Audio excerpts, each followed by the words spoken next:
இந்த நல்ல வேலைக்காக நன்றி. வந்த ஒவ்வொருவரையும் நிரப்பும் ஆண்டவரே. வந்த ஒவ்வொருவரையும் உடைய பிரசனத்தினால் நிரப்பும் அப்பா. உடைய சுகத்தினால் நிரப்பும் அப்பா. எல்லா காயங்களையும் கர்த்தர் கட்டுகிறதற்காக நன்றி அப்பா. நான் உன் காயங்களை கட்டி உனக்கு ஆரோக்கியம் வர பண்ணுவேன் என்று சொன்னேன் ஆண்டவரே. ஒரு பெரிய ஆண்டவரே ஆரோக்கியம் அப்பா. ஆரோக்கியம் ஆவியில, ஆரோக்கியம் சரீரத்தில, ஆரோக்கியம் சிந்தையில, ஆரோக்கியம் ஆண்டவரே ஆவி ஆத்மா சரீரத்துல இறங்கும்படியாக ஒவ்வொருவரையும் கர்த்தர் நிரப்பும்படியாய் சொல்லிக்கிறேன். ஓ ஹல்லேலூயா. பலப்படுத்துங்க, பலப்படுத்துங்க, பலப்படுத்துங்க. உங்க மக்களை பலப்படுத்துங்கப்பா. உங்க மக்களை பலப்படுத்துங்கப்பா. நான் உன்னை பலப்படுத்தி உனக்கு சகாயம் செய்வேன். ஓ பராக்கிரமசாலியே, நீ பயப்படாதே, நீ பயப்படாதே. உனக்கு இருக்கிற இந்த பலத்தோட போ. உன்னோடு கூட இருக்கிறவர் நான் அல்லவா. ஓ ஹல்லேலூயா. உனக்கு இருக்கிற இந்த பலத்தோட ஆண்டவர் சொல்றான், நான் உன்னோடு இருக்கிறேன், நான் உன்னோடு இருக்கிறேன் மகனே, நான் உன்னோடு இருக்கிறேன் மகளே. நான் உன்னை விட்டு விலகுவதும் இல்லை, நான் உன்னை கைவிடுவதும் இல்லை. நீ உயிரோடு இருக்கும் நாளெல்லாம் ஒருவனும் உனக்கு முன்பாக எதிர்த்து நிற்பதை, நீ உயிரோடு இருக்கும் நாளெல்லாம் ஒருவனும் உனக்கு முன்பாக எதிர்த்து நிற்பதை, உன் தலையில் இருக்கிற முடியெல்லாம் எண்ணப்பட்டு இருக்கிறது. உன்னை என் உள்ளம் கைகளில் வரைந்து வைத்திருக்கிறேன். உன் மதில்கள் எப்பொழுதும் எனக்கு முன்பாக இருக்கிறது. ஓ ஸ்திரியானவள் பாலகனை மறப்பாளோ? அவள் மறந்தாலும் நான் உன்னை மறப்பதில்லை.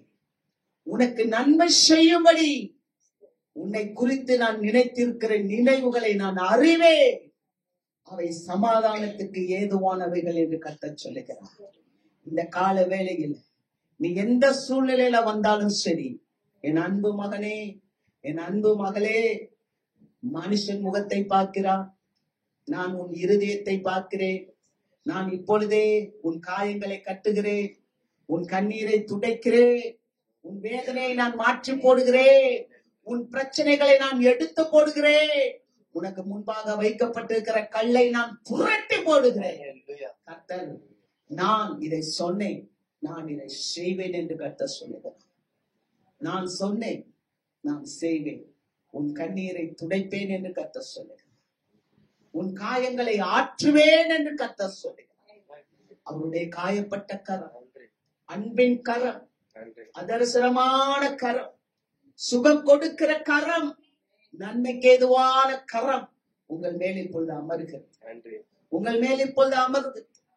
எல்லா பலவீனங்கள், எல்லா சுகவீனங்கள், எல்லா கால் வலிகள், எல்லா இடுப்புல இருக்கிற வலிகள், ஸ்பைனல் கார்டு வலிகள், எல்லா பிரச்சனைகள், சிறுநீரக பிரச்சனைகள், கோளாறுகள், எல்லா சுகவீனங்கள், எல்லா தரித்திரங்கள், மன கஷ்டங்கள், எல்லா பண கஷ்டங்கள், எல்லா சுகவீனங்கள், எல்லா கேன்சர் வியாதிகள், எல்லா சுகர் வியாதிகள், இயேசு கிறிஸ்துவின் உயிர்த்தெழுந்த வல்லமை உள்ள நாமத்தினாலே இப்பொழுதே கர்த்தர் உங்களை விட்டு கடிந்து அப்புறப்படுத்துகிறார்.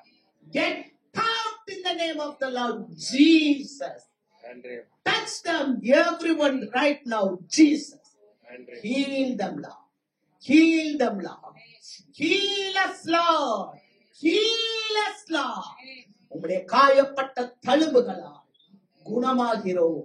நாங்கள் குணமானோம். அதற்காக நன்றி. எல்லாரும் கரங்களை தட்டி ஆண்டவர் சுகம் கொடுக்க விசுவாசிக்கிறவங்க நல்ல கரங்களை தட்டி உற்சாகமா விசுவாசிக்கிறவங்க கரங்களை தட்டி கர்த்தரை மகிமைப்படுத்துவோம். தேவநாமம் மகிமைப்படுத்தும். தேவநாமம் மகிமைப்படுத்தும். தொடர்ந்து கர்த்தர் ஆளுகை செய்யும். ஸ்திரீகளுக்காய் ஜெபிக்கிறோம். ஏற்ற வேளையில பிள்ளைகளுக்கு கர்த்தர் சுகம் கொடுங்க சுவாமி. ஆண்டவரே, தமிழ்நாட்டின் சிஎம்காக நாங்கள் ஜெபிக்கிறோம். நிறைவாய் அவர் ஹாஸ்பிட்டல்ல இருந்து ஆரோக்கியத்தோடு ஆசீர்வாதமாய் வெளிவந்து ஆண்டவரை தன்னுடைய பணிகளை தொடர்ந்து செய்ய தேவன் அவருக்கு கிருபை செய்கிறார்கள். கர்த்தர் அப்படியே நீங்க செய்கிறதுக்காக நன்றி. முழு குடும்பமும் ரட்சிக்கப்பட தேவன் கிருபை செய்யப்பா. என் இந்திய தேசம் ஆண்டவரே ரட்சிக்கப்பட தேவன் கிருபை செய்யப்பா. இனம், ஜனம், மொழி, தேசம், மக்கள் எல்லாரும் காக்கப்படட்டும், காக்கப்படட்டும். எல்லாரும் ஆசீர்வாதமா இருக்க கர்த்தர் கிருபை செய்யப்பா, கிருபை செய்ய. துதி, கனம், மகிமை எல்லாம் மீட்பர் ஒருவருக்கே நாங்கள் ஏறெடுக்கிறோம். ஜெபம் கேளும் எங்கள் நல்ல பிதாவே, ஆமென். இன்றைய நாளின் செய்திக்குள்ளாக நாம் கடந்து செல்வோம். வாசிக்கலாம். உபாகமத்தின் புஸ்தகம் 11வது அதிகாரம் 12வது வசனத்தை வாசிக்க கேட்போம். அது உன் தேவனாய கர்த்தர் விசாரிக்கிற தேசம், வருஷத்தின் துவக்கம் முதல் வருஷத்தின் முடிவு மட்டும் எப்பொழுதும் உன் தேவனாய கர்த்தரின் கண்கள் அதன் மேல் வைக்கப்பட்டிருக்கும். அல்லேலூயா. அது உன் தேவனாகிய கர்த்தர் விசாரிக்கிற தேசம், வருஷத்தின் துவக்கம் முதல் வருஷத்தின் முடிவு மட்டும் எப்பொழுதும் உன் தேவனாகிய கர்த்தரின் கண்கள் அதன் மேல் வைக்கப்பட்டிருக்கிறது. அது உன் தேவனாகிய கர்த்தர் தருகிற விசாரிக்கிற தேசம். எந்த தேசம் அப்படின்னா, இஸ்ரவேல் ஜனங்கள் எகிப்திலே அவர்கள் அடிமைகளாக அவர்கள் இருக்கிறார்.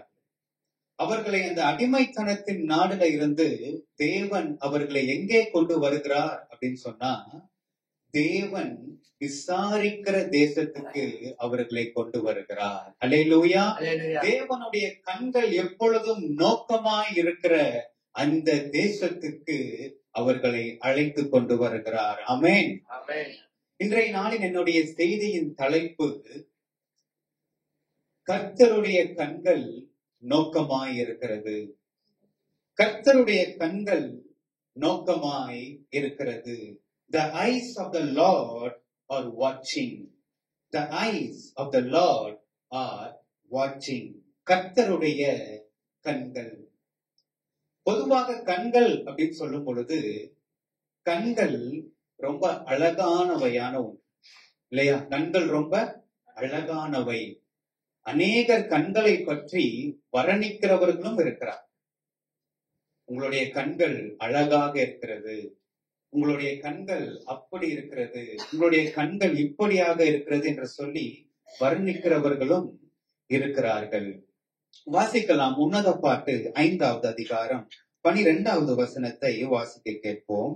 அவருடைய கண்கள் தண்ணீர் நிறைந்த நதிகளின் ஓரமாய் தங்கும் புறா கண்களுக்கு ஒப்பானவைகளும் பாலில் கழுவப்பட்டவைகளும் நேர்த்தியாய் பதிக்கப்பட்டவைகளுமாய் இருக்கிறது.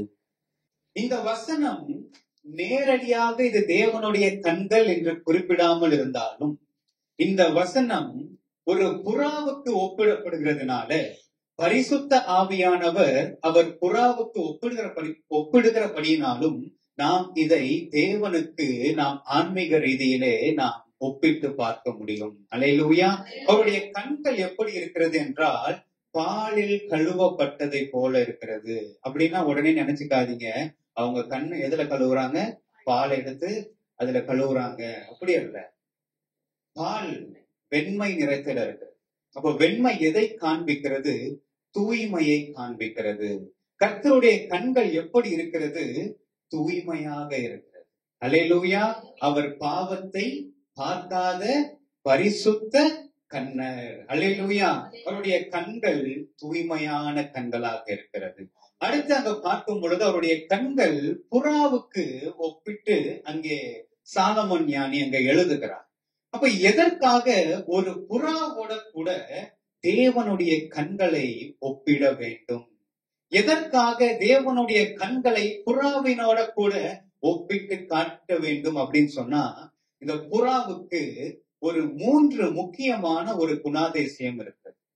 இது என்னது நான் சொல்றேன், எழுதிக்கோங்க. முதலாவது, புறா எப்படிப்பட்டது அப்படின்னு சொன்னா, புறா பியூரிட்டி அண்ட் இன்னசென்ஸ், தூய்மை மற்றும் குற்றமின்மை உடையது. பியூரிட்டி அண்ட் இன்னசென்ஸ், தூய்மை மற்றும் குற்றமின்மை.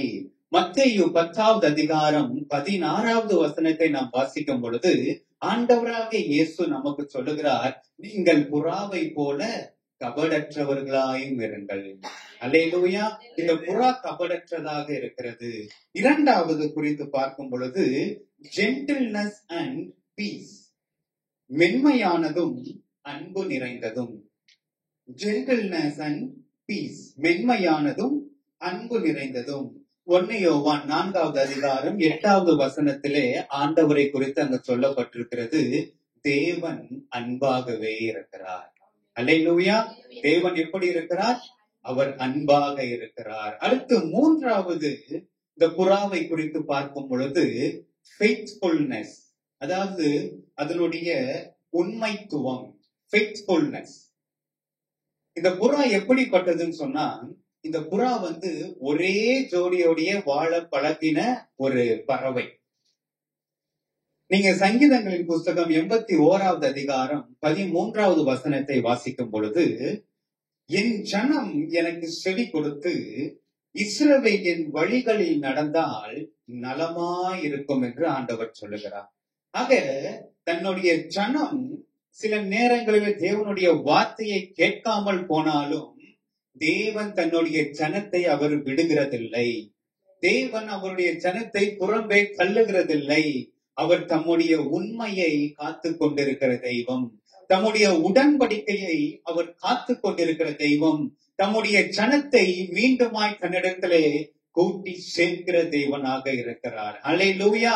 ஆகையால்தான் தேவனை புறாவினோட கூட இங்கே ஆசிரியர் ஒப்பிட்டு காட்டுகிறார். அல்லேலூயா. அப்போ நம்முடைய ஆண்டவர் எப்படிப்பட்டவர் அப்படின்னு சொன்னா, அவர் தூய்மையானவர், அவர் அன்பானவர், அவர் உண்மையுள்ளவர். அல்லேலூயா. அவர் யாரு சொல்லுங்க? அவர் தூய்மையானவர், அன்பானவர், உண்மை உள்ளவர். ஆமென். அப்போ கர்த்தருடைய கண்களை பற்றி ஒரு 3 காரியங்களை இன்றைக்கு நாம் பார்க்க போகிறோம். முதலாவது, கர்த்தருடைய கண்கள் நீதிமான்கள் மேலே நோக்கமாயிருக்கிறது. முதலாவது, கர்த்தருடைய கண்கள் நீதிமான்கள் மேல் நோக்கமாயிருக்கிறது. வாசிக்கலாம். சங்கீதங்களின் புஸ்தகம் 34வது அதிகாரம் 15வது வசனத்தை வாசிக்க கேட்போம். கர்த்தருடைய கண்கள் நீதிமான்கள் மேல் நோக்கமாய் இருக்கிறது, அவருடைய செவிகள் அவர்கள் கூப்பிடுதலுக்கு திறந்திருக்கிறது. அல்லேலூயா.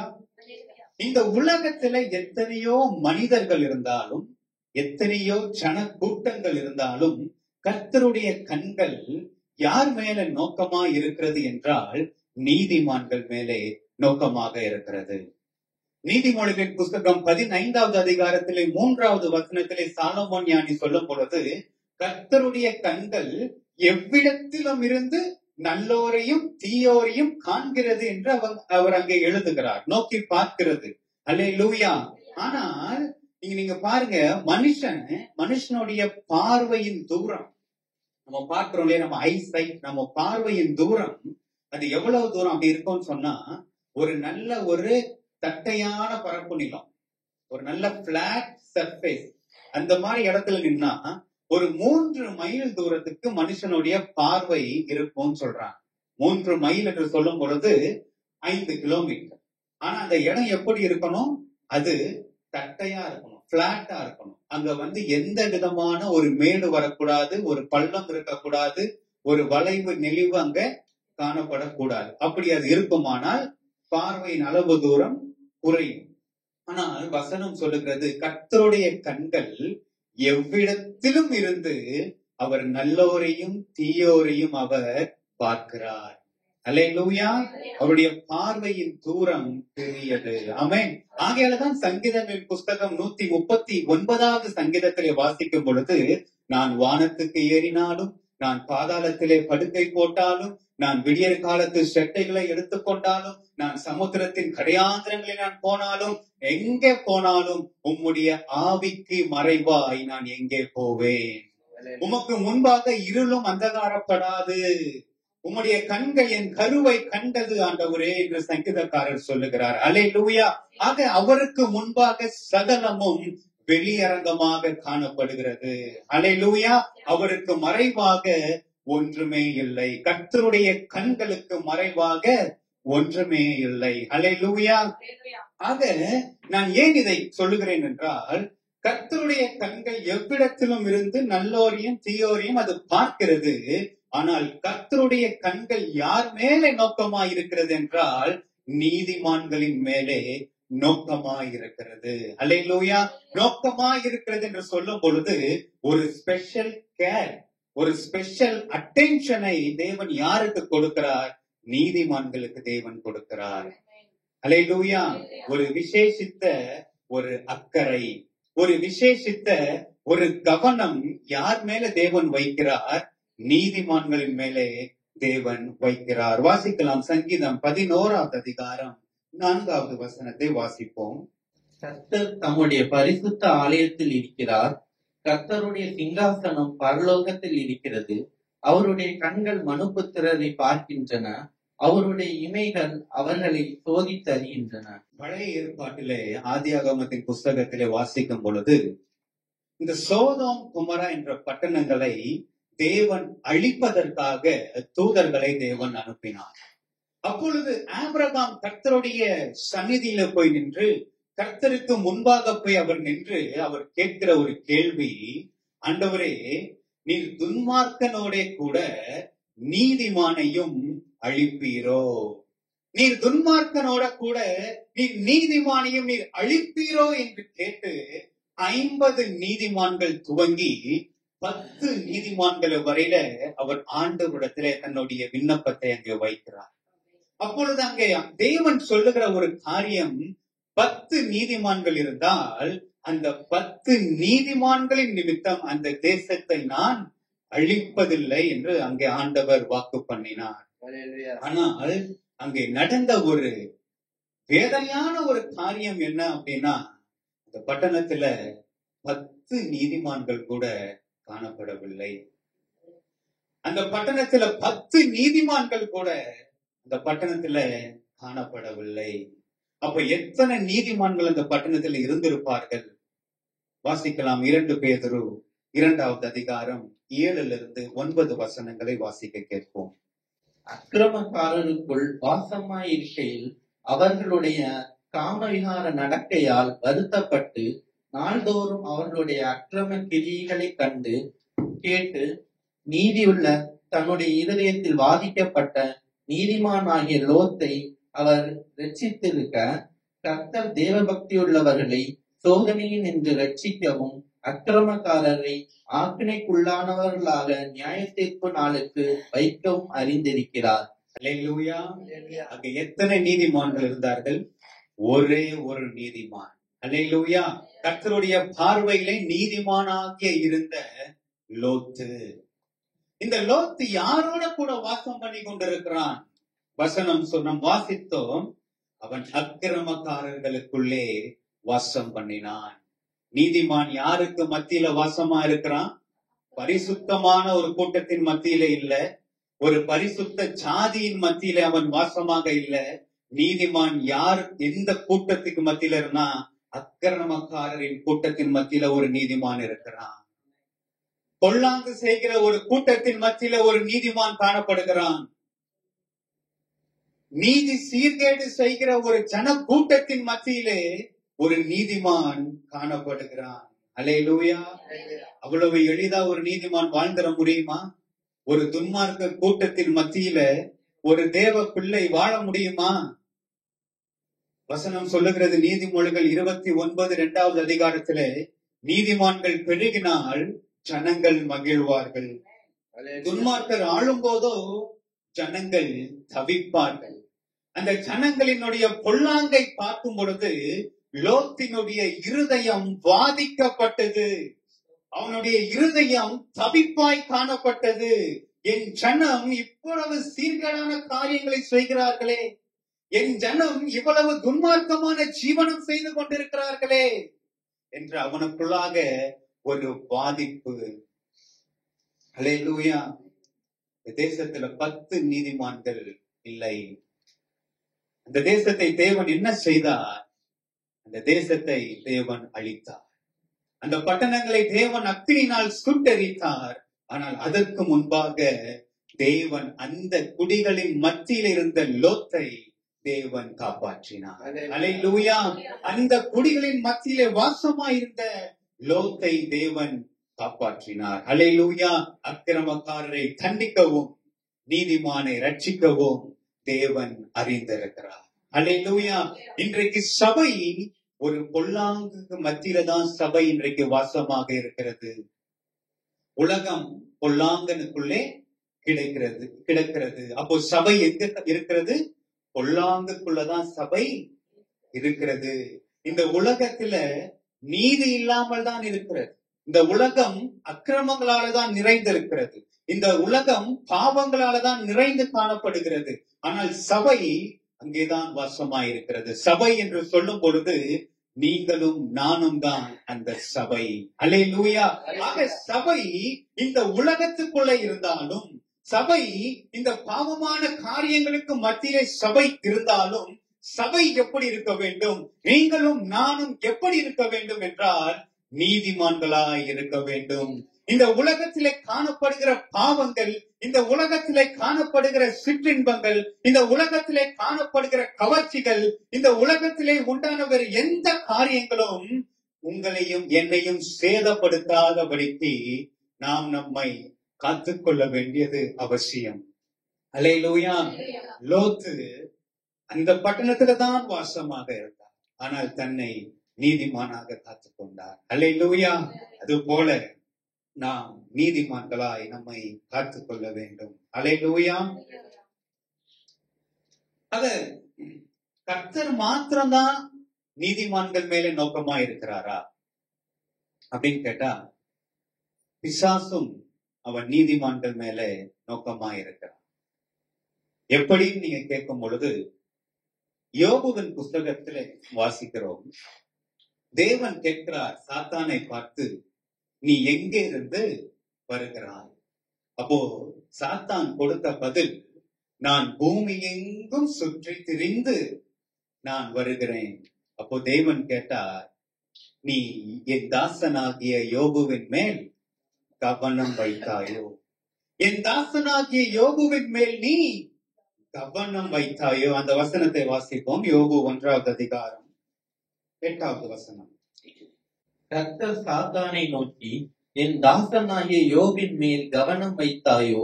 உத்தமனும் சன்மார்க்கனும் தேவனுக்கு பயந்து பொல்லாப்புக்கு விலகிறவனும் ஆகிய அவனைப் போல பூமியில் ஒருவனும் இல்லை என்றார். அல்லேலூயா. உத்தமனும் சன்மார்க்கனும் தேவனுக்கு பயந்து பொல்லாப்புக்கு விலகுகிறமாகிய அவனைப் போல ஒருவனும் இல்லை. அல்லேலூயா. அப்போ இதெல்லாம் என்னன்னா, இதெல்லாம் ஒரு நீதிமானுடைய குவாலிட்டி. இதெல்லாமே ஒரு நீதிமானுடைய குவாலிட்டி. அவன் தேவனுக்கு பயப்படுகிறவன். அவன் தேவனுக்கு பயப்படுகிறதுனால பொல்லாப்புக்கு விலகுகிறவன். அல்லேலூயா. இன்றைக்கு சபையில வந்திருக்கிற நாம் நம்முடைய காலை பொல்லாப்புக்கு நாம் விலகுகிறோமா? வாரத்துல நம்ம 6 நாள் நம்ம வெளியே நம்ம இருக்கிறோம். நம்ம வேலைக்கு போகிறோம், நம்ம ஸ்கூலுக்கு போகிறோம், நம்ம காலேஜுக்கு நம்ம போகிறோம். நம்முடைய ஐக்கியம் எப்படி இருக்கிறது? நாம் நம்மை நீதிமான்களாக காத்து கொண்டிருக்கிறோமா? அல்லேலூயா.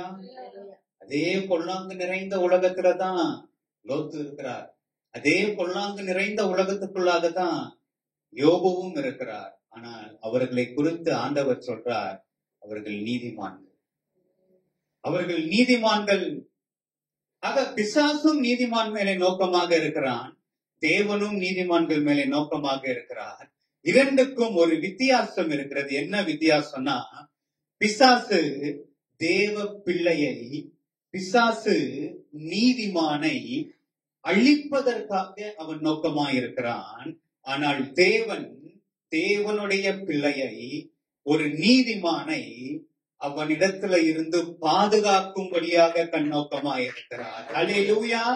அந்த பிசாசினுடைய காரியங்களில் இருந்து, அவனுடைய தந்திரங்களில இருந்து, அவனுடைய மாய்மாலத்துல இருந்து தேவ பிள்ளையை பாதுகாக்கும்படியாகவும் தேவ பிள்ளையை ஆசீர்வதிக்கும்படியாகவும் அவருடைய கண்கள் நீதிமான்கள் மேலே நோக்கமாயிருக்கிறது. அல்லேலூயா. ஆமென். வாசிக்கலாம். 2 பேதுரு 3வது அதிகாரம் 12வது வசனத்தை நாம் வாசிக்கிறேன்.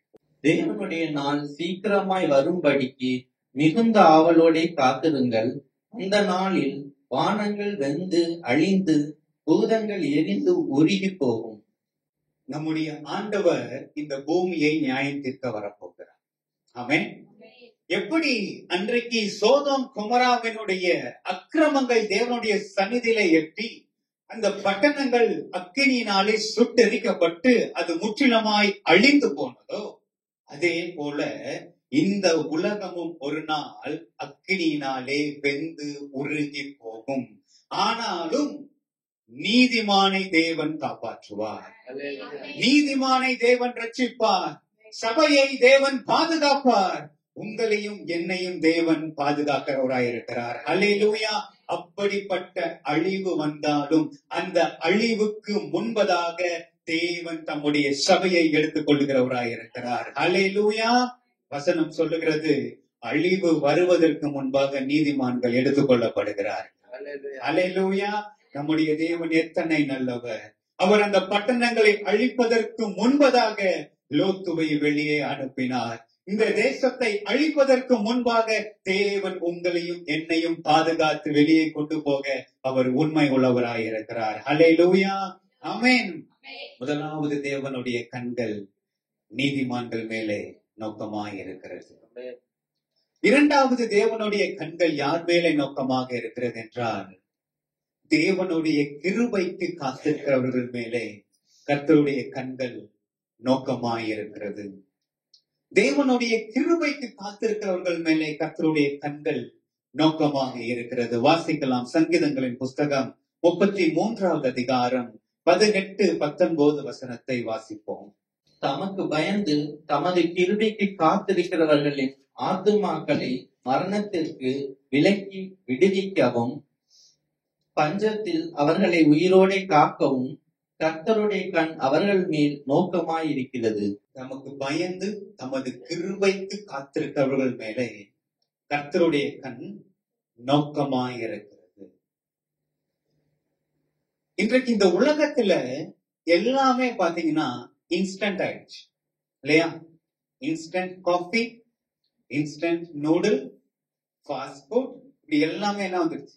எல்லாமே இன்ஸ்டன்ட். ஒரு பக்கம் எல்லாமே இன்ஸ்டன்ட், ஆனா இன்னொரு பக்கம் இருக்கு.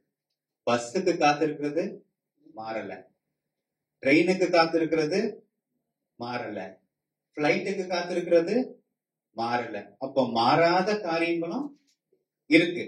அப்ப அதுக்கெல்லாம் நம்மளால காத்திருக்க முடியுது.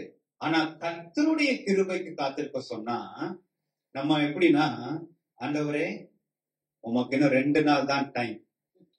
அந்த 2 நாள்ல நான் ஜெபித்த ஜெபத்துக்கு எனக்கு என்ன வந்துடணும்? பதில் வந்துடணும். இல்லன்னா நான் பாத்துக்கிறேன். நம்ம ஆண்டவருக்கே நம்ம டைம் கொடுக்கிறோம். ஆனா நீங்க பாருங்க, இயேசுவினுடைய தாயார் மரியாள் வராங்க. ஒரு கல்யாண வீடு, ரிசப்ஷன் நடக்குது. பந்தியில திராட்சை ரசம் காலி. இயேசு கிட்ட வந்து மரியாள் கேக்குறாங்க, அப்பா திராட்சை ரசம் காலி, ஏதாவது செய். ஆண்டவர் சொல்றாரு, என் நேரம் இன்னும் வரவில்லை. மரியாள் என்ன சொல்லிருக்கலாம்? ஒழுங்கு மரியாதையா திராட்சை ரசத்தை ரெடி பண்ணு. அங்க பந்தியில என்ன இல்ல? ரசம் இல்ல. வந்தவனா நம்மள அவமானப்படுத்திடுவான். முதல்ல நீ என்ன செஞ்சிரு? தண்ணிய திராட்சை ரசமா மாத்து, ஏதோ ஒண்ணு பண்ணு சொன்னாங்களா? அவங்க சொன்னது என்ன தெரியுமா? அவர் உங்களுக்கு சொல்லுகிற பிரகாரம் செய்யுங்கள். அங்க இருந்த வேலைக்காரர்களை கூப்பிட்டு இயேசுவினுடைய தாயார் சொன்ன ஒரு காரியம், அவர் உங்களுக்கு என்ன சொல்றாரோ அத நீங்க செய்யுங்க. திராட்சை ரசம் அன்னைக்குதான் வேணும். ஆனால் தேவன் அவருடைய நேரத்துக்காக, அவருடைய வேலைக்காக காத்திருந்தார். இயேசுவே காத்திருக்கிறார்னா நம்மெல்லாம் ஏமாத்திரம். ஆமென். நம்மெல்லாம் ஏமாத்திரம். அவர் பரிசுத்தம் உள்ளவர், அவருடைய நாமம் பரிசுத்தம், அவர் உன்னதமானவரின் குமாரன், அவர் சிங்காசனத்துல வீற்றிருக்கிறவர். அவரே தேவனுக்கு காத்திருக்கும் பொழுது நாம் காத்திருக்கிறது அவசியமாக இருக்கிறது. அல்லேலூயா. ஆனா அங்க நமக்கு தெரியும் நடந்தது. ஆண்டவர் அங்கே அற்புதம் செய்தார். தண்ணீரை திராட்சை ரசமாக மாற்றி கொடுத்தார். முந்தின ரசத்தை காட்டிலும் பிந்தின ரசம் அதிக சுவை மிக்கதாய் இருந்தது. அல்லேலூயா. ஆக இன்னைக்கு தேவனுடைய கிருபைக்காக நாம் காத்திருக்கிறோமா? நம்ம ரயில் எல்லாம் பயணம் பண்ணிருக்கோம். ஒரு ரயில்ல பயணம் பண்ணி நீங்க இப்ப போயிட்டு இருக்கிறீங்க. போற வழியில ஒரு நடு காட்டுல ட்ரெயின் நின்றுச்சு. ஒரு அரை மணி நேரமோ 1 மணி நேரமோ ட்ரெயின் நின்றுச்சு. உடனே நீங்க இறங்கி அந்த நடு காட்டுல நடந்து போயிருவீங்களா? அந்த ட்ரெயின் எப்போ எடுத்தாலும் சரி என்ன செய்வோம்? ட்ரெயின் எடுக்கிற வரைக்கும் உள்ளேயே உட்கார்ந்து காத்திருப்போம் இல்லையா? ஏதோ ஒரு சிக்னல் பிரச்சனைங்க, அதனால ட்ரெயின் 1 மணி நேரம் லேட். நம்ம என்ன செய்வோம்? ட்ரெயினுக்குள்ளேயே உட்கார்ந்து. ஆனா தேவனுடைய சமூகத்துல நம்மால காத்திருக்க முடிகிறதா? தேவனுடைய கிருபைக்காக அவருடைய சன்னிதானத்துல வந்து அமர்ந்து நம்மால் உட்கார்ந்து அவருடைய நேரத்துக்காக அவருடைய வார்த்தைக்காக நம்மால் காத்திருக்க முடிகிறதா?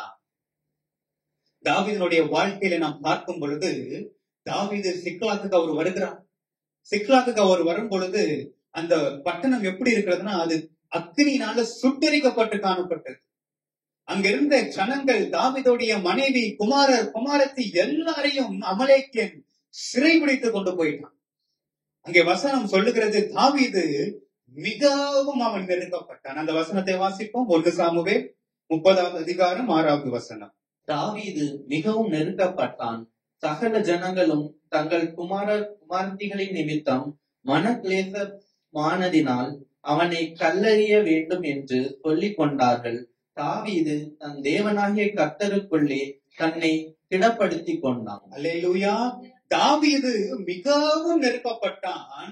கூட இருந்த ஜனங்கள் அவன் மேல் கல்லெறிய வேண்டும் என்று சொல்லிக் கொண்டார்கள். இந்த தாவீது ஒரு சாதாரணமான ஒரு மனுஷன் கிடையாது. இந்த தாவீது எப்படிப்பட்டவர் தெரியுமா?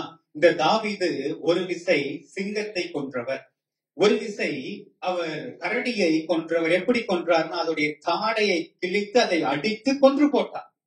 அடுத்து பெலிஸ்தனை ஆகிய அந்த கோலியாத்தை அவர் வெற்றி சிறந்தார். ஜனங்கள் எல்லாருமே பாடும் பொழுது சவுல் கொன்றது 1000, தாவீது கொன்றது 10,000 என்று தாவீதை குறித்து அவர்கள் பாடுவார். தாவீது அவ்வளவு பெரிய ஒரு யுத்த புருஷன். ஆனால் அங்கே வசனம் போட்டிருக்குது, தாவீது கர்த்தருக்குள்ளே தன்னை திடப்படுத்தி கொண்டான். எனக்கு ரொம்ப ஒரு ஆச்சரியமா இருந்தது. நான் 2 விஷயம் நான் யோசிச்சு பார்த்தேன். ஒண்ணு, தாவீது ஒரு பெரிய யுத்த புருஷன். இந்த ஜனங்களுக்கு விரோதமா தாவீது எழும்பி இருக்கலாம். ஆனா தாவீது தன்னை கல்லெறிய வேண்டும் என்று சொல்லிக் கொண்ட ஜனத்துக்கு விரோதமாக தாவீது எழும்பல. நம்பர் 1. நம்பர் 2, தாவீது யுத்த புருஷன்.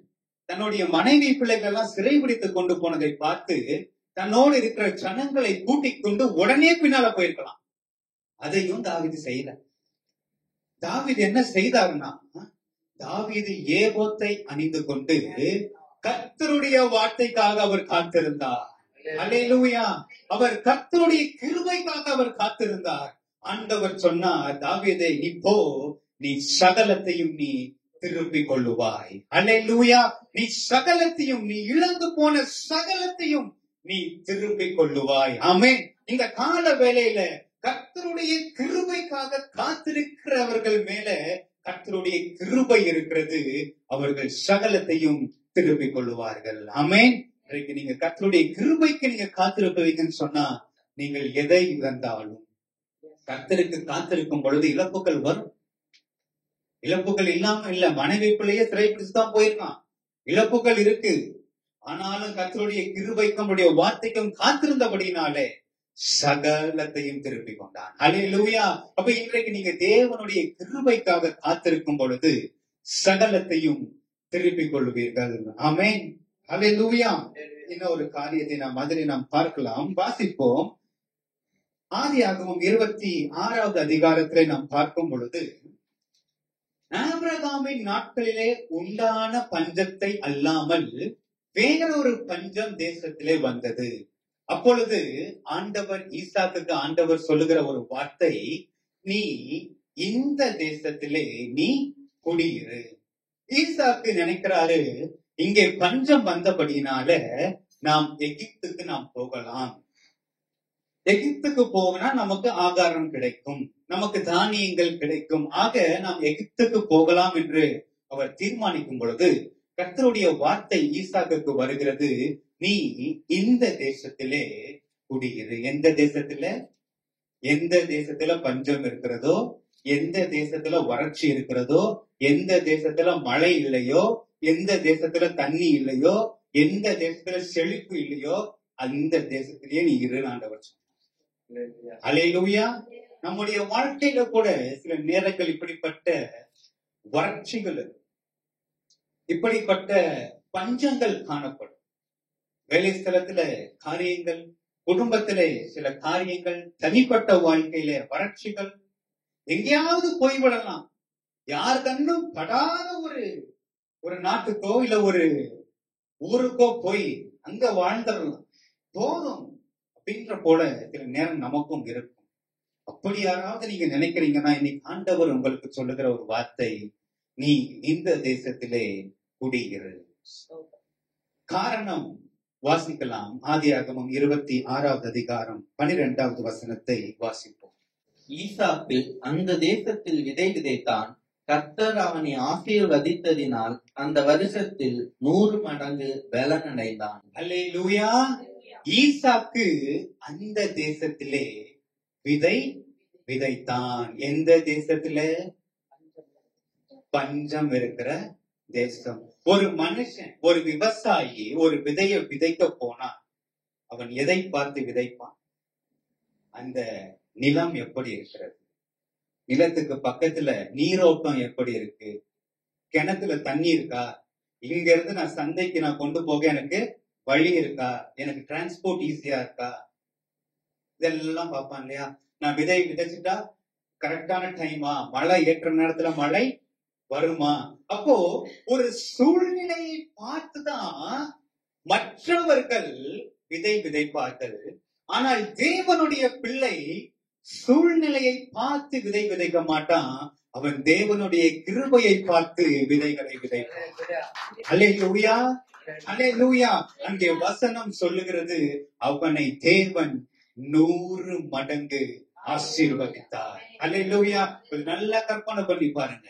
அந்த தேசத்துல எல்லா இடமும் வறண்டு போய் காணப்படுது, ஆனா ஈசாக்கினுடைய இடத்துல மட்டும் 100 மடங்கு பயிர் வளர்ந்து வளர்ந்து வளர்ந்து செழிப்பா இருக்கிறது.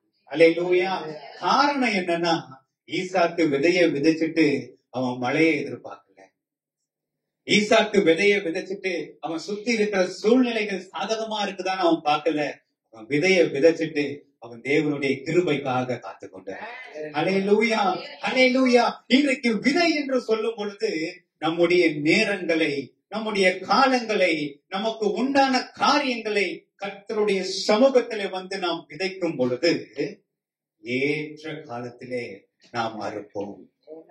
ஏற்ற காலத்திலே அதை அறுவடை செய்யும்படி தேவன் நமக்கு கிருபை தருகிறவராய் இருக்கிறார். அல்லேலூயா, அல்லேலூயா.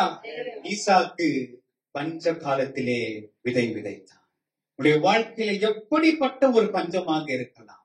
இதற்கு முன்பாக செழிப்பா இருந்த என்னுடைய வாழ்க்கை இப்பொழுது தண்ணீர் அற்று ஒரு வெடிப்பான நிலம் போல காணப்படுகிறதே. ஆண்டவரே, அவருடைய சமூகத்துல வந்து நம்முடைய கண்ணீரை விதைத்து, நம்முடைய ஜெபங்களை விதைத்து, நம்முடைய நேரங்களை விதைத்து அவருடைய கிருபைக்காக நம்ம காத்திருப்போம் சொன்னா 100 மடங்கு தேவன் நம்மை ஆசீர்வதிக்க வல்லமை உடையவராய் இருக்கிறார். அல்லேலூயா.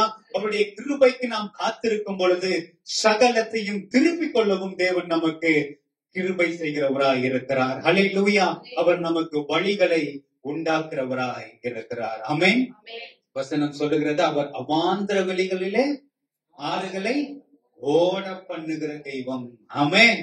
ஆக பாலைவனமா இருந்தாலும் சரி, வனாந்திரமா இருந்தாலும் சரி, எந்த நிலத்தையும் தேவன் நீரூற்றை கொண்டு வர அவரால் முடியும். அவராலே கூடாதது ஒன்றுமே இல்லை. ஆமென். அப்போ சபையாகிய நாம் இரண்டாவது உடைய கிருபைக்காக காத்திருக்க வேண்டும். ஆமென். காத்திருக்கும். முதல்ல கிருபைக்காக காத்திருக்கும் பொழுது அதுல 2 விதமான பஞ்சங்கள் இருக்கு. ஒண்ணு இந்த உலக பிரகாரமான இருக்கிற பஞ்சங்கள், அதாவது நம்முடைய தேவைகள், அதையும் தேவன் நமக்கு சந்திக்கிறார். இன்னொரு பஞ்சத்தை பற்றியும் ஆண்டவர் நமக்கு வேதத்திலே எழுதியிருக்கிறார். வாசிப்போம். ஆமோஸ் 8வது அதிகாரம் 11 13 வசனங்களை வாசிக்க கேட்போம். இதோ நான் தேசத்தின் மேல் பஞ்சத்தை அனுப்பும் நாட்கள் வரும். ஆகார குறைவினால் உண்டாகிய பஞ்சம் அல்ல, ஜல குறைவினால் உண்டாகிய தாகமும் அல்ல. கர்த்தருடைய வசனம் கேட்க கிடையாத பஞ்சத்தை அனுப்புவேன் என்று கர்த்தராகிய ஆண்டவர் சொல்லுகிறார். அப்பொழுது அவர்கள் கர்த்தருடைய வசனத்தை தேட ஒரு சமுத்திரம் தொடங்கி மறு சமுத்திரம் மட்டும், வடதிசை தொடங்கி கீழ்த்திசை மட்டும் அலைந்து திரிந்தும் அதை கண்டடையாமற் போவார்கள். அந்நாளிலே சௌந்தரியம் உள்ள கன்னிகைகளும் வாலிபரும் தாகத்தினால் சோர்ந்து போவார்கள். இங்கே ஆண்டவர் சொல்லுகிறார், இது ஆகாரத்தினால் உண்டாகிற பஞ்சம் இல்லை, இது கர்த்தருடைய வசனம் கிடைக்காத ஒரு பஞ்ச காலம் வருகிறது. கர்த்தருடைய வசனம் கிடைக்காத ஒரு பஞ்ச காலம். அப்படின்னா ஜனங்கள் கர்த்தருடைய வார்த்தையை இன்றைக்கு ஜனங்கள் கர்த்தருடைய வார்த்தையை கேட்க விருப்பம் இல்லாமல் அவர்கள் செழிப்பான உபதேசத்துக்கு பின்னாலே அவர்கள் ஓடிக்கொண்டிருக்கிறார். ஆனால் அங்கே ஆண்டவர் சொல்லுகிறார், இப்பொழுது ஓடிக்கொண்டிருக்கிறார்கள் இல்லையா, ஒரு நாள் வரும் அவர்கள் கர்த்தருடைய வசனத்துக்காக தேட ஆரம்பிப்பார்கள். ஆனால் அவர்களால் அதை கண்டுகொள்ள முடியாது. ஒரு சமுத்திரம் துவங்கி மறு சமுத்திரம் வரைக்கும், கீழ் திசை வரைக்கும். அப்படி என்றால் அவர்கள் ஒரு நாட்டிலிருந்து இன்னொரு நாடு, ஒரு பட்டணத்திலிருந்து இன்னொரு பட்டணம் அவர்கள் அலைந்து திரிகிறார்கள். எதற்குனா தேவனுடைய வசனத்துக்காக. அவர்களுக்குள்ளாக ஒரு தாகம் இருக்கிறது. அது தண்ணீரினால் இருக்கிற தாகம் அல்ல, அந்த வசனத்தை தேடி தேடி அலைகிற ஒரு தாகத்தினாலே அவர்கள் இருக்கிறார்கள். அப்போ இன்றைக்கு ஜனங்கள் சபையில இன்னைக்கு வெளியே போகிறதற்கான காரணம் என்ன அப்படின்னு சொன்னா, ஜனங்களுக்கு கண்டிப்பான வசனங்கள் இன்றைக்கு ஏற்க பிடிக்கிறதில்லை. சபையில கண்டிப்பு அவர்களுக்கு பிடிக்கிறதில்லை.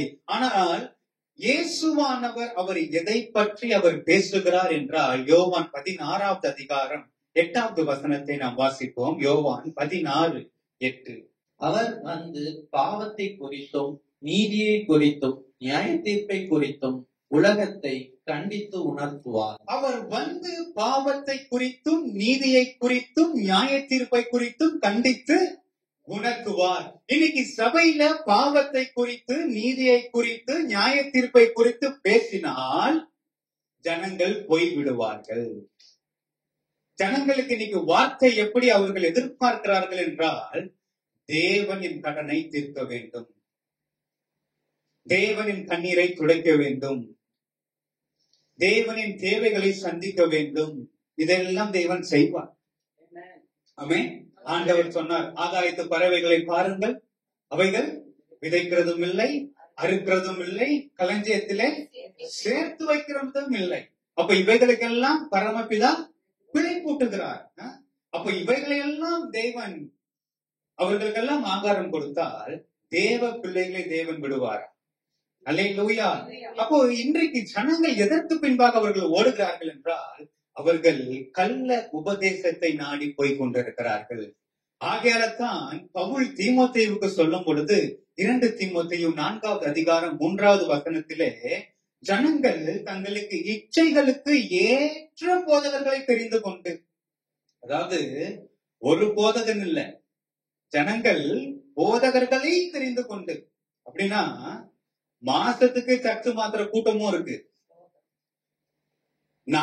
வாரத்துக்கு சர்ச்சு மாத்திர கூட்டமும் இருக்கு, வருஷத்துக்கு சர்ச்சை மாத்தி போற கூட்டமும் இருக்கு.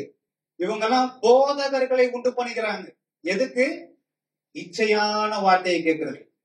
ஆனால் வசனம் சொல்லுகிறது, தேவன் பாவத்தை குறித்து நீதியை குறித்து நியாய தீர்ப்பை குறித்து கண்டித்து உணர்த்துகிறார். அல்லேலூயா.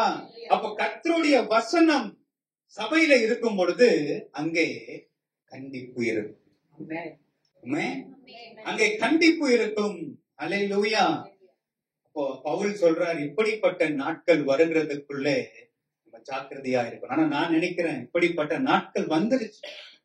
இன்னைக்கு கள்ள உபதேசங்கள் எங்கும் இருக்கிறது. ஒரு கூட்டம் ஜனம் அதுக்கு பின்பாக ஓடிக்கொண்டிருக்கிறார்கள். ஆனால் சபை இன்றைக்கு விழித்துக் கொண்டிருக்க வேண்டும். சபை இன்றைக்கு விழிப்பாய் இருக்க வேண்டும். இப்படிப்பட்ட பஞ்சங்களிலே நாம் சிக்கிக் கொள்ளாமல் இருக்கும்படிக்கு தேவனுடைய வார்த்தையை நாம் நன்றாக கேட்க வேண்டும். அல்லேலூயா. தேவன் பாவத்தை குறித்து, நீதியை குறித்து, நியாய தீர்ப்பை குறித்து சபையிலே பேசும் பொழுது அதை மிகவும் ஜாக்கிரதையாய் நாம் உட்கொள்ளுவோம் என்று சொன்னால் இப்படிப்பட்ட பஞ்சங்களிலும் இருந்து தேவன் நம்மை பாதுகாப்பார். அல்லேலூயா.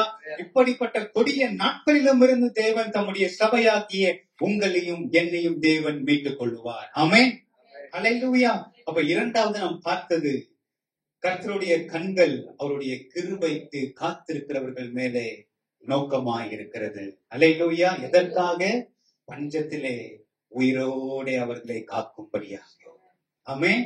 ஆகாரத்தினால் உண்டாகிற பஞ்சமாக இருந்தாலும் சரி, அது வசனத்தினால வருகிற பஞ்சமாக இருந்தாலும் சரி, தேவனுடைய கிருபைக்கு காத்திருக்கிற பிள்ளைகளை தேவன் ஒரு நாளும் கைவிட மாட்டார். அல்லேலூயா. ஆமென். மூன்றாவது ஒரு காரியத்தை வாசிக்கலாம். மூன்றாவது, தேவனுடைய கண்கள் சத்தியத்தின் மேல் நோக்கமாயிருக்கிறது. தேவனுடைய கண்கள் சத்தியத்தின் மேல் நோக்கமாய் இருக்கிறது. வாசிக்கலாம். எரேமியா 5வது அதிகாரம் 3வது வசனத்தை வாசிக்க கேட்போம். கர்த்தாவே, உம்முடைய கண்கள் சத்தியத்தை அல்லவோ நோக்குகின்றது. கர்த்தாவே, உம்முடைய கண்கள் சத்தியத்தை அல்லவோ நோக்கி இருக்கிறது. தேவனுடைய கண்கள் சத்தியத்தை விரும்பும் கண்கள். தேவனுடைய கண்கள் உண்மையை விரும்பும் கண்கள். தேவனுடைய கண்கள் நீதியை விரும்புகிற கண்கள். ஆமென். ஆகையால்தான் வசனம் சொல்லுகிறது, அவர் பூச்சக்கரத்தை நீதியாய் நியாயம் தீர்த்து சகல ஜனங்களுக்கும் செம்மையாய் அவர் நீதி செய்கிற தெய்வம். அல்லேலூயா. அவர் உண்மையை விரும்புகிற தெய்வம். நீங்க வாசிங்க, சங்கீதம் 51வது அதிகாரம் 6வது வசனத்தை வாசிப்போம். இதோ உள்ளத்தில் உண்மை இருக்க விரும்புகிறீர், அந்த காரணத்தில் ஞானத்தை எனக்கு தெரியப்படுத்துவீர். இதோ உள்ளத்தில் உண்மை இருக்க விரும்புகிறீர். ஆமென். இன்றைக்கு நம்முடைய உள்ளத்திலே உண்மை இருக்கிறதா? தேவன் அவர் மாய்மானத்தை அவர் விரும்புகிற தேவன் அல்ல. யோசுவா சொல்லுகிறார், கர்த்தர் தெய்வமானால் கர்த்தரை சேவியும், பாகால் தெய்வமானால் பாகாலை சேவியுங்கள். இரண்டு மனதினால நம்ம என்ன செய்யக்கூடாது? குந்தி குந்தி நடக்கக்கூடாது. ஆண்டவர் சொல்றார், ஒண்ணு அனலா இருந்தது, இல்லன்னா குளிராங்க. ஆனா வெது வெதுப்பா இருந்தா என்ன செய்வேன்? வாந்தி பண்ணி போடுவேன். அப்ப இன்னைக்கு கர்த்தருடைய ஆலயத்துக்கு நம்ம வந்திருக்கிறோம். நம்முடைய கால் எங்கே நமக்கு நிற்கிறது? உண்மையில நாம் நிற்கிறோமா? நாம் சத்தியத்திலே நாம் நின்று கொண்டிருக்கிறோமா? கொஞ்சம் நம்மை நாம் யோசித்து பார்ப்போம். இந்த உலகத்துல உண்மையே இப்போ காணப்படுகிறது. நம்ம செய்திகளை எல்லாம் பார்க்கும் பொழுது, மனைவி கொண்டு போய் கணவனை கொல்றதும், கணவன் கொண்டு போய் மனைவியை கொல்றதும் இல்லையா? இதெல்லாம் என்ன காரணம்? உண்மை இல்லை. கணவன் மனைவிக்குள்ள உண்மை இல்லை. பிள்ளைகள் பெற்றோர்களுக்கு மத்தியில உண்மை இல்லை. எதையோ ஒரு காரியத்தை அவர்கள் மறைத்துக் கொண்டிருக்கிறார்கள். ஆனால் வசனம் சொல்லுகிறது, தேவன் சத்தியத்தின் மேலே அவர் நோக்கமாயிருக்கிறார். அல்லேலூயா. இன்னைக்கு எத்தனை பேர் வாலிப பிள்ளைங்க உங்களுடைய போனை நீங்க பாஸ்வேர்ட் போடாம வைக்க முடியும்? கை தூக்கு பார்ப்போம். உங்கள எத்தனை பேர் ஒண்ணு நான் பெரிய காரியம்லாம் கேட்கல, செல்போன், அந்த செல்போனை நான் பாஸ்வேர்டு போடாம இங்க நான் வைக்கிறேன். என் வீட்டுல யார் வேணாலும் என் போன் எடுத்து பயன்படுத்தலாம். எத்தனை பேரால முடியும்? நீ முடியாதுன்னு நீ சொன்னா உண்மை இல்லைன்னா. அல்லேலூயா. ஒருவேளை நீங்க பெற்றோருக்கு நீ மறைக்கலாம், உங்களுடைய மனைவிக்கு நீங்கள் மறைக்கலாம், உங்களுடைய கணவனுக்கு நீங்கள் மறைக்கலாம். ஆனால் ஒரு கண் உங்களை பார்த்து கொண்டே இருக்கிறது. அதற்கு மறைவாக நீங்க ஒண்ணுமே செய்ய முடியாது. அல்லேலூயா. அவர் என்ன செய்வார்னா, அவர் ஜனங்களை நீதியாய் நியாயம் தீர்ப்பார். நம்ம செய்கிற ஒவ்வொரு காரியத்தையும் நம்முடைய கண்களுக்கு முன்பாக கொண்டு வந்து நிறுத்துவார். அதுல எந்த மாற்று கருத்தும் கிடையாது. நீங்க நினைச்சுக்காதீங்க, ஆண்டவருடைய வருகை வரும், நான் சபையில தான் நான் இருந்தேன், நான் ஆண்டவரை தான் நான் ஆராதிச்சேன், நான் ஆண்டவருடைய வசனத்தை நான் கேட்டேன், ஆகையால தேவன் வருவார், உண்மையும் உத்தமமான ஊழியக்காரனே நீ உன் எஜமானுடைய சந்தோஷத்துக்குள்ள பிரவேசின்னு சொல்லிடுவாருன்னு மட்டும் நினைச்சாரு. யூதாஸ் ஆண்டவரோட கூடயேதான் இது. ஆனா யூதாசனுடைய உள்ளத்துல உண்மை இல்ல பாரு. ஆண்டவர் கூடயே இருந்து, ஆண்டவர் கூடயே நடந்து, அவருடைய அற்புதத்திலேயே வாழ்ந்து, அவருடைய வார்த்தையே கேட்டு ஆண்டவருக்கே விசுவாசம் இல்லாம போயிட்டான், ஆண்டவருக்கே உண்மை இல்லாம போயிட்டான். ஆனா அவனுடைய முடிவு நான்று கொண்டு செத்தான் என்று வசனம் சொல்லு. ஆக நான் ஆலயத்துக்கு வருகிறதுனால நான் பரலோகம் போயிருவேன் இல்ல, நான் உண்மையா இருந்தா மாத்திரம்தான் நான் பரலோகத்துக்கு போவேன். அல்லேலூயா. மத்தேயு 25வது அதிகாரத்திலே தேவன் அங்கே ஒரு காரியத்தை தேவன் காண்பிக்கிறார். ஒரு அதிபதி அவன் வெளியே போகிறான். அப்பொழுது அந்த எஜமான் தன்னுடைய ஊழியக்காரனை அழைத்து அவர்களுக்கு மூன்று பேரை அழைத்து 3 தாலந்துகளை கொடுக்கிறார். ஒருவனுக்கு 5 தாலந்து, ஒருவனுக்கு 2 தாலந்து, ஒருவனுக்கு 1 தாலந்து. அவர்களுக்கு இதை கொடுத்துட்டு அவர் தூர தேசம் அவர் பிரயாணம் பண்ணி போகிறார். அவர் வெகு நாள் சென்ற பின்பாக அவர் திரும்ப அவர் வரார். வந்துட்டு அவர் கணக்கு கேட்கிறார். அல்லேலூயா. 5 வாங்கினவன் 5 10 மாற்றினான். 2 வாங்கினவன் 2 4 மாற்றினான். அவர்கள் 2 பேரை குறித்து ஆண்டவர் சொன்னது வாசிப்போம். 24, 25, 21வது வசனத்தை வாசிப்போம். அவனுடைய எஜமான் அவனை நோக்கி, நல்லது, உத்தமும் உண்மையும் உள்ள ஊழியக்காரனே, கொஞ்சத்திலே உண்மையாய் இருந்தாய், அநேகத்தின் மேல் உன்னை அதிகாரியாக வைப்பேன், உன் எஜமானுடைய சந்தோஷத்திற்குள் பிரவேசி என்றான். அல்லேலூயா. எஜமானுடைய சந்தோஷத்துக்குள்ள யார் பிரவேசிப்பார்கள் என்று சொன்னால் உண்மையும் உத்தமமான ஊழியக்காரன். ஆமென். 1 தாலந்தை ஒருத்தனுக்கு தேவன் கொடுத்தார். அவன் அந்த தாலந்தை அவன் புதைத்து வைத்தான். அவனுடைய முடிவை பார்க்கும் பொழுது அவனுக்கு உண்டானதையும் எடுத்து 5 தாலந்துடையவனுக்கு கொடுத்து அவனை கொண்டு போய் புறமான இருளிலே போடுகிறார். ஆக நமக்கு கொடுக்கப்பட்ட காரியங்களிலே நாம் உண்மையாய் நாம் இருக்க வேண்டும். நமக்கு கொடுக்கப்பட்ட குடும்பத்திலே உண்மையாய் இருக்க வேண்டும். தேவன் நமக்கு கொடுத்த வேலையிலே நாம் உண்மையாய் இருக்க வேண்டும். தேவன் நமக்கு கொடுத்த பிசினஸ்ல நாம் உண்மையாய் இருக்க வேண்டும். தேவன் நமக்கு கொடுத்த சபையில நாம் உண்மையாய் இருக்க வேண்டும். அல்லேலூயா. அவர் சத்தியத்தை அவர் பார்க்கிறது. ஆமென். இன்றைக்கு நாம் உண்மையாய் நாம் இருக்கும் பொழுது நம்முடைய இருதயத்தை திறந்து, ஆண்டவரே உம்முடைய சத்திய வார்த்தையை நான் கேட்டு, நான் சத்தியத்திலே நான் என்னை நடக்க நான் என்னை ஒப்பு கொடுக்கிறேன் என்று சொல்லும் பொழுது தேவன் நம்மை விடுவிக்க வல்லமை உடையவராயிருக்கிறார். வசனம் சொல்லுகிறது, சத்தியத்தையும் அறிவீர்கள், சத்தியம் உங்களை விடுதலையாக்கும். அல்லேலூயா. ஒரு மனிதனை எது விடுதலையாக்கும் என்றால் சத்தியம்தான் ஒரு மனுஷனை விடுதலையாக்கும். ஒரு மனிதனை எது விடுதலையாக்கும் என்று சொன்னால் தேவனுடைய வார்த்தை தான் ஒரு மனுஷனை விடுவிக்க முடியும். ஆக நம்முடைய இருதயத்தை திறந்து அந்த சத்திய வார்த்தைக்கு நம்முடைய செவியை சாய்த்து அந்த சத்தியத்தின்படி நாம் நடப்போம் என்று சொன்னால் கர்த்தருடைய கண் நம் மேலே நோக்கமாய் இருக்கிறது. அல்லேலூயா.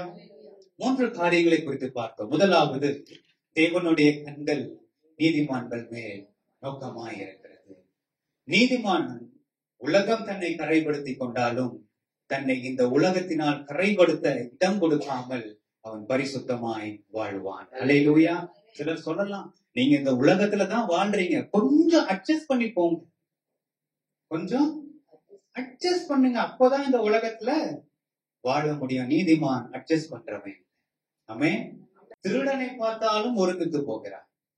விபச்சாரர் கூடயும் உன்னுடைய ஐக்கியம் இருக்கு. அப்போ நீதிமானாகிய லோத்து எப்படி போகல? திருடக்கூடியும் போகல, வேசித்தனத்திலையும் விழுந்து போகல. நீதிமான் எங்கேயுமே வளைஞ்சு போக மாட்டான். அவன் தன்னுடைய பரிசுத்தத்தை காத்துக் கொள்ளுவான். அல்லேலூயா. இரண்டாவது, தேவனுடைய கிருபைக்காக காத்திருக்கும் பொழுது தேவன் பஞ்ச காலங்களில இருந்து தேவன் நம்மை விடுவிக்கிறவராய் இருக்கிறார். ஆமென். மூன்றாவது, சத்தியத்தின்படி நாம் நடக்கும் பொழுது, சத்தியத்தின்படி நாம் வாழ நம்மை அர்ப்பணிக்கும் பொழுது தேவனுடைய கண்கள் நம் மேலே நோக்கமா இருந்து அவர் நம்மை எங்கே கொண்டு போகிறார் தெரியுமா? அவர் விசாரிக்கிற தேசத்துக்குள்ளாக நம்மை அழைத்து கொண்டு போகிறார். அல்லேலூயா. தம்முடைய சபையை அவர் வருஷந்தோறும் விசாரிக்கிற இடம், அவர் வருஷந்தோறும் தன்னுடைய கண்களை வைத்து பாதுகாக்கிற அந்த இடத்துக்குள்ளாக சபையாகிய உங்களையும் என்னையும் தேவன் அழைத்து கொண்டு போகிறார். அல்லேலூயா. கர்த்தர் தாமே நம்மை ஆசீர்வதிப்பாராக. ஆமென்.